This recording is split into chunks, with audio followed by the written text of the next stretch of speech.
Dear friends, कैसे हैं आप सब। उम्मीद करती हूँ कि आप लोग बहुत अच्छे होंगे। फ्रेंड्स, आज मैं आपके सामने अपना जन्माष्टमी का पूजा ब्लॉग शेयर करने जा रही हूँ।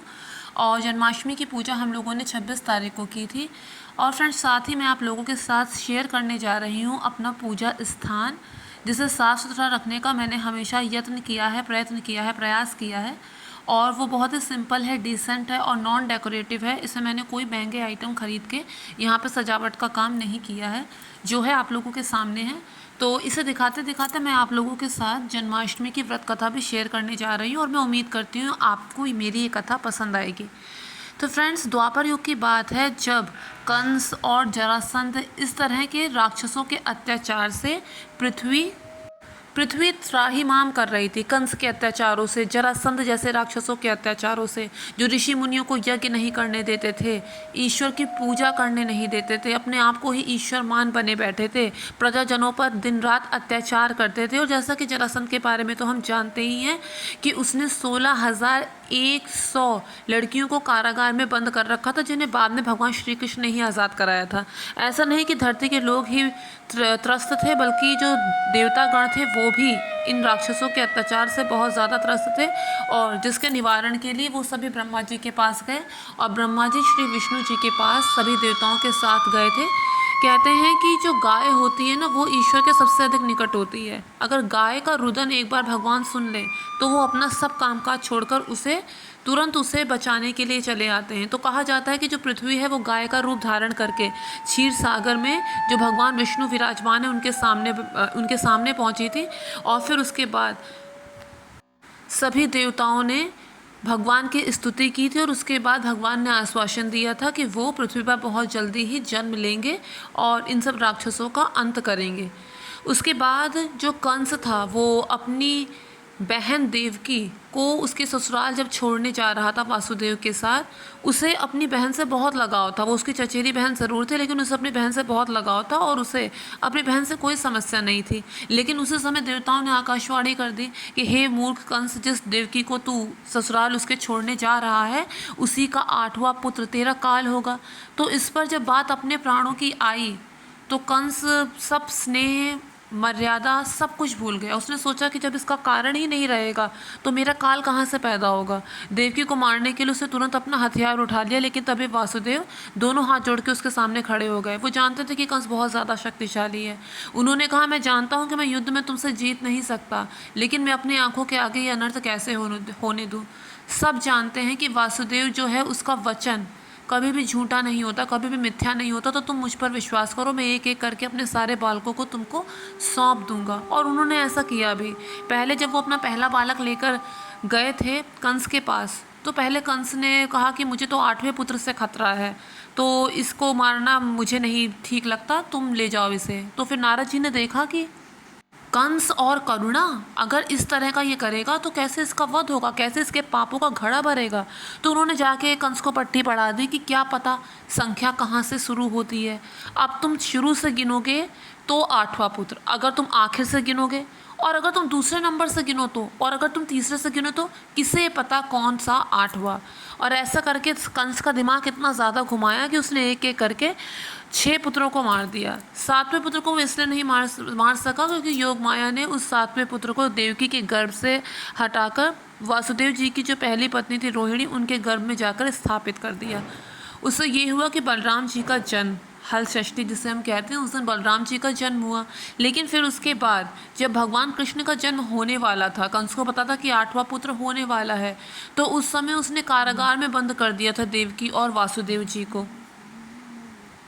लेकिन तभी जब भगवान का प्राकट्य हुआ तो उस समय सारे जो पहरा दे रहे थे वो सब मूर्छित होकर गिर पड़े।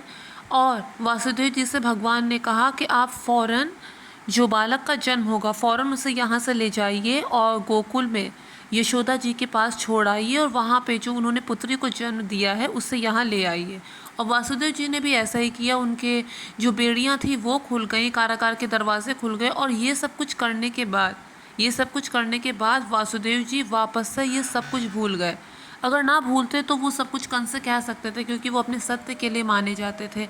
वो ये सब कुछ भूल गए और इस तरह से जो योग माया थी वो कन्या रूप में देवकी जी के पास आ गई और जो भगवान श्री कृष्ण थे वो यशोदा माँ के पास पहुँच गए। कंस ने जब देखा कि ये तो कन्या है तो पहले तो उसने सोचा कि कन्या की हत्या करना ठीक नहीं है, लेकिन फिर नारद जी ने उनसे कह दिया कि क्या पता इसका वर तुम्हें मार देगा, और क्या पता विष्णु ने कन्या के रूप में जन्म लिया है, क्या तुम मोहिनी का प्रसंग भूल गए।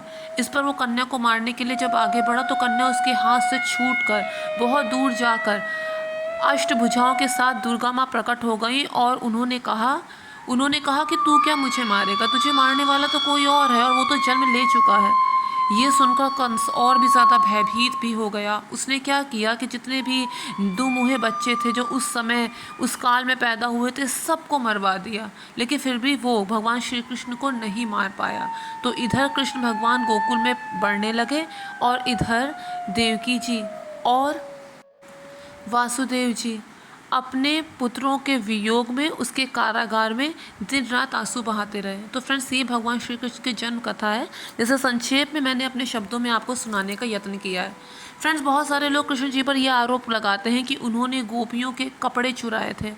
तो फ्रेंड्स, आप जानते हैं कि जो कंस को मारा गया था तो उस समय भगवान श्री कृष्ण की आयु सिर्फ 12 वर्ष की थी, और ये जो गोपियों के कपड़े चुराने का प्रसंग था और जो महारास का प्रसंग था वो इससे पहले हुआ था। तो वो बालक जिसकी आयु इतनी कम है वो कैसे फिर किसी गलत भावना के साथ ऐसा कर सकता है।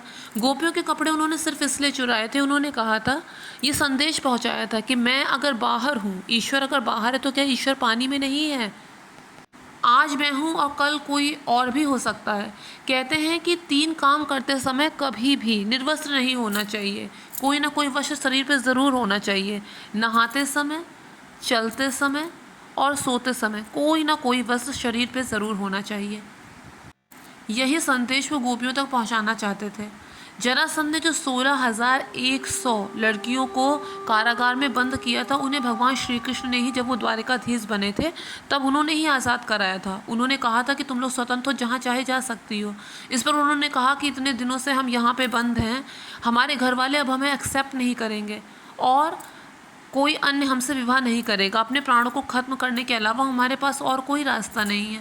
इस पर भगवान श्री कृष्ण ने उन पर दया करके उनसे विवाह किया था। कुछ लोग ऐसा भी कहते हैं, ऐसा भी माना जाता है कि वो 16,000 सिद्धियाँ थीं जो भगवान श्री कृष्ण को ब्याही थी।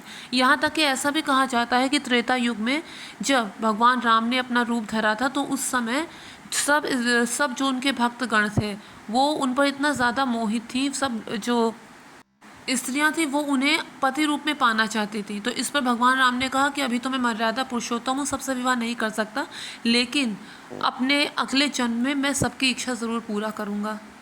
तो ये सब बहुत से कारण हैं जिनके बारे में हम बहुत ज़्यादा नहीं जानते, लेकिन जितना ज़्यादा हम इसके बारे में जानेंगे उतना हमें पता चलेगा कि हम लोगों की मानसिकता कितनी तुच्छ है। और ये जो प्रसंग है, ये जो विषय है, ये अपने आप में बहुत बड़ा है। कुछ लोग महाराज का इतना ज़्यादा गलत मतलब निकालते हैं, अब एक गाना बना दिया फिल्म में कि रासलीला का मतलब इस तरह से कह दिया, तो क्या मतलब होता है रासलीला का। फ्रेंड्स, जिस दिन हमें रासलीला का सही मतलब समझ में आएगा उस दिन ब्रज की धूल अपने माथे पे लगा के, तुलसी की माला गले में पहन के और गेरुए वस्त्र धारण करके हमें संसार का ही त्याग कर देंगे। वो होती है रासलीला, जिसमें आत्मा का ईश्वर के साथ साक्षात्कार होता है और कोई मतलब नहीं होता है इसका। तो फ्रेंड्स, मैं उम्मीद करती हूँ कि आपको मेरा ये छोटा सा वीडियो पसंद आया होगा, एक डिसेंट और स्मॉल वीडियो पसंद आया होगा। अगर पसंद आया हो तो मेक श्योर मेरे चैनल को सब्सक्राइब, वीडियो को लाइक और शेयर ज़रूर कीजिएगा। Friends, thank you so much.